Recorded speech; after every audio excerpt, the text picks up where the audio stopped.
dilakukan pada tanggal 13 Juni lalu hingga 26 Juni, jumlah pelanggaran lalu lintas yang terjaring selama operasi patuh alami penurunan dibandingkan pada tahun sebelumnya. Dan untuk jenis pelanggaran sendiri masih didominasi oleh kendaraan roda 2 atau motor.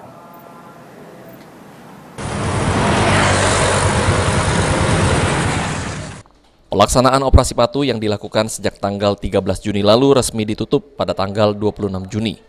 Sejauh ini dari data Direktorat Lalu Lintas Polda Sumsel, jumlah pelanggaran lalu lintas selama pelaksanaan operasi patuh sendiri alami penurunan dibandingkan sebelumnya. Menurut Direktur Lalu Lintas Polda Sumsel Kombes Pol Pratama Adia Sastra, roda 2 masih mendominasi untuk kendaraan yang melakukan pelanggaran lalu lintas selama ini, khususnya dalam penggunaan helm. Kedepan, Direktur Lalu Lintas Polda Sumsel berharap agar masyarakat lebih tertib berlalu lintas dan lebih tertib saat berkendara.